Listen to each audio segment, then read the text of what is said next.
Since receiving the initial report of Victoria going missing, we've made every effort to find her. Previous releases of information made by North Yorkshire Police highlight the scale of inquiries undertaken to date. And I would like to reiterate that based on the current information, no indication of any form of third-party involvement has been established, and we're still treating this as a missing person inquiry.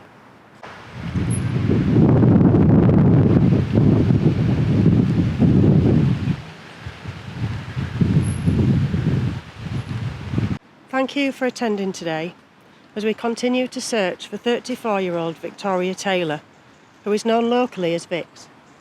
She's still missing from her home in the Norton area of Malton.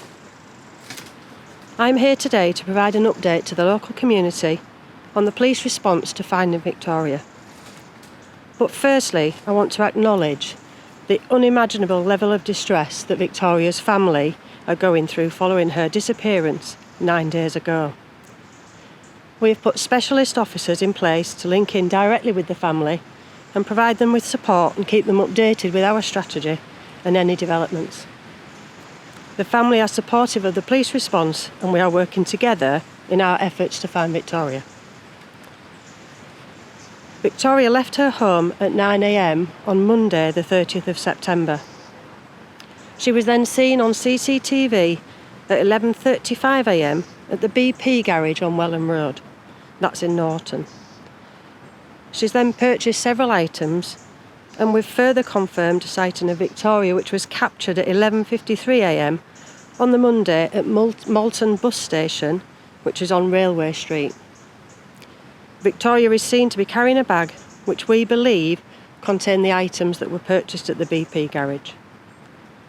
Additional witness evidence supports the fact that Victoria did not enter the station, and we have no reason to believe that she's used transport at that time, public transport.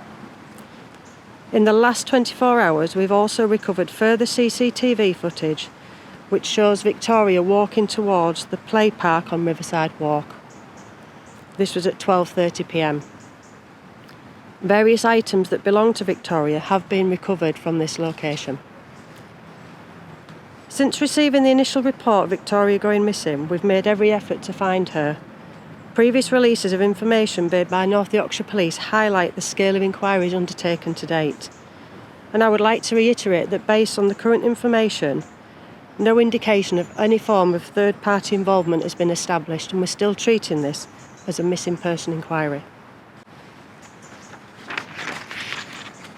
As with any investigation, we are very open-minded and will continue to explore all lines of inquiry.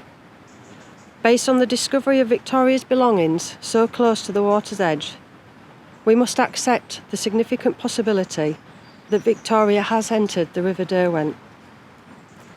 Searches are currently underway, taking place in the river, and those searches have been taking place above and below the water surface. The team are using specialist sonar equipment which gives officers a view below the surface. This search is slow and complex, and the team are working methodically in very difficult conditions. The use of this specialist resource will continue in the coming days, and we are very much supported by this work on a national level by police and advisors. Additional specialist police search officers are using drones to scour the rural areas close to where Victoria's possessions were also found. Over the coming days, we will continue our search to find Victoria and ensure that we are doing all that we can to support the family. Understandably, the disappearance of Victoria has shocked the local community, and the family take comfort in the overwhelming amount of support from people both locally and further afield. We have seen a small amount of misinformation and speculation, which is not helpful and is causing unnecessary anguish to Victoria's family at this time. Victoria's family have made it clear on various social media platforms, following the sharing of this inaccurate information, that their wish is to work only with North Yorkshire Police in our efforts to locate Victoria. And they have asked that I take this opportunity to reiterate their position. And finally, we have taken advice on a national level to ensure that we are doing all that we can to achieve the best possible outcome for Victoria and her family. And as head of local policing for North Yorkshire Police, I have every confidence in our ongoing response to the missing person search for Victoria. Thank you.